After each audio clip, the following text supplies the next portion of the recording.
And I think it's a simple choice. Whether we continue to move forward and make progress in this country, turn things around and get this economy back on track, creating good paying jobs, or whether we go back to the failed policies that drove us into the niche to begin with. That's really what's at stake come November 2nd. That's the choice that we face. And let me put this in a little bit of context. Because obviously the economy isn't clicking on all cylinders. We're not getting the robust job growth that we would like to see at this stage. But let's recall for a second and remember that the day President Obama raised his hand and took the oath and became President of the United States, we were losing 800,000 jobs a month in this country. $17 trillion of wealth was already destroyed in the stock market. We had a negative 6.5% gross domestic product. The economy was in a free fall at that time. And the moment he said I do, he inherited a $1.5 trillion budget deficit. That's what he walked into. And since that time, we've had 8 consecutive months of private sector job growth. We're on track of seeing more private sector jobs created this year than in the entire 8 years of the Bush administration. Think about that. You know, as weak and as soft as this economic recovery is right now, and I know we can do better, we're going to have more private sector jobs created this year alone than the entire 8 years of the previous administration, just to show you how deplorable and how lacking their economic policies were. Budget deficit was just forecast downwards by $200 billion because of additional revenue growth that we've had with the growing economy that we're seeing right now. That's what's happened between then and now. So the economy's stabilizing, we're starting to make progress, but there's still a lot of work that needs to be done. And that's true out in Washington, it's true in Madison, it's true back home here, it's true for all of us involved. And that's why these elections are going to be very important. Now I want to introduce to you someone that I trust implicitly. I served with him in the House. He's a close personal friend of mine. I trust him with my life. What he did last summer at the State Fair should be proof enough that all of us can trust all of our lives in his care. But more importantly, I trust him with the leadership of this great state of Wisconsin. So help me in welcoming the next governor of this great state of Wisconsin, Barrett.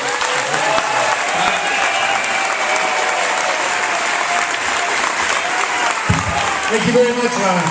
Good evening, everybody. It's great to be here. I am delighted to be here tonight. I have to tell you, I've gone to many, many political events in my career, and I've been to this event before. This is the largest grassroots political event in the state of Wisconsin. That's where you are right now. And it's because of this guy right here, Ron Kine.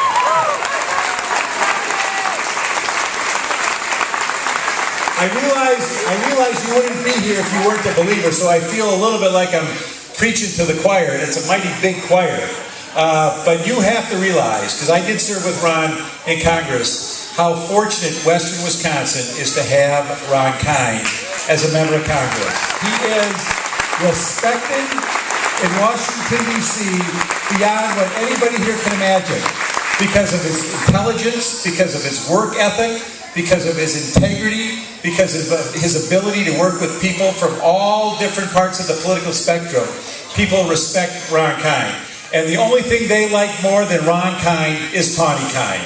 And so people have to understand who the real boss is in the Kine family as well. Well, I'm here because I'm applying for a job. I would love to be the next governor of the state of Wisconsin. That's why I'm here tonight. That's why I'm here. And let me just take a couple minutes to tell you why I would love to be the next governor. I live in the southeastern part of the state, and so it's a little different world there. We don't have a lot of cows in my neck of the woods. So when I was in Congress, I always went to Ron and say, Ron, help me out with this, help me out with this. And as a governor, I'm going to continue to go to Ron and say, Ron, help me out with this, help me out with this, because he understands dairy policy like no one else in this state. And so that's the person I'm going to go to. But what we need in this state is we need more jobs where people can support their families. That's what the state of Wisconsin needs. That's what throughout the state, whether in rural areas, urban areas, north, south, east, and west. And my pledge to you is I will do everything I can from day one to create, retain, and attract jobs in the state of Wisconsin. That's job number one, and that's what I'm going to be committed to. And it's something I've worked on as the mayor of the city of Milwaukee. We've been proactive, we've been aggressive, we've been positive. And that's one of the big differences in this race. I love this state. And we're going to hear from Secretary Vilsack later, but he can tell you the same thing.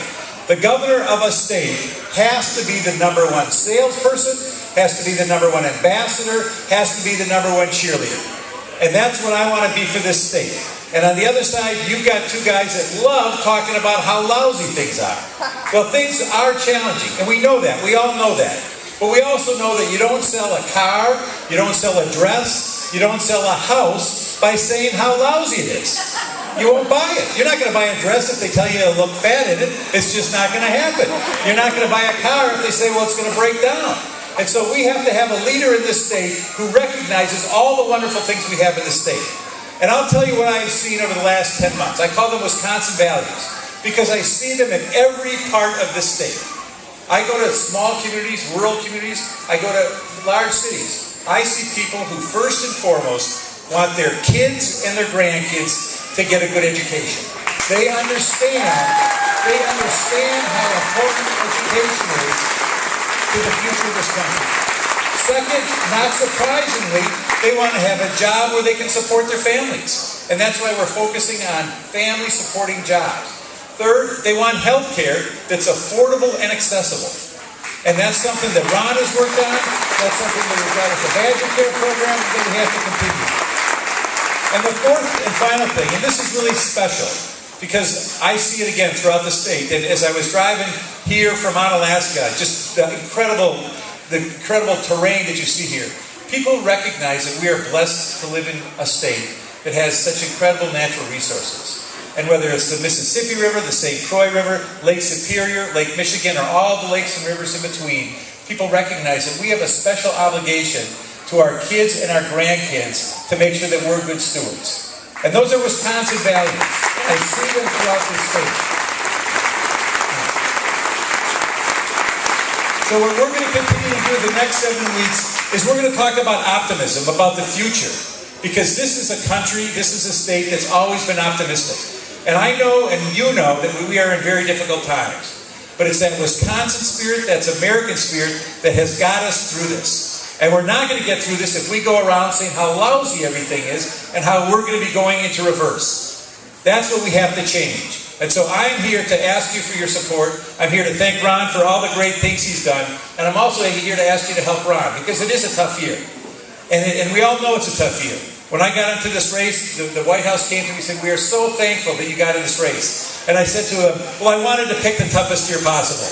And I think we succeeded in that. But we are in a very competitive race that we're going to win. And the reason we're going to win it is because people throughout this state realize that it really isn't a referendum. The other side wants it to be a referendum. Well, we all know that we're not coming out of this as fast as we want to. But it's not a referendum. It's a choice. And I've traveled the state for 10 months, and I have not found, and I'm not exaggerating, I have not found one person who has said to me, hey, let's go back to those George Bush policies. Not one. Not one. And so our job is to be optimistic, is to be positive, and is to move this state forward. That's what we're going to do. Thank you very much. Thank you. Thank you, Tom. Next governor of the great state of Wisconsin, everyone, Tom Barrett. Thank you. Thank you. Listen, I also noticed that State Representative Mark Radcliffe joined us here this evening. Mark, thank you for coming. Thanks for being here. And I forgot to thank Leon Path, who this wouldn't be a corn roast without the hay and all the decorations and that. So Leon, wherever you are, thank you so much. And Leon's son, our acting state director of the Farm Service Administration, Brad Path, is with us tonight too. So Brad, thank you for your service wherever you are right now.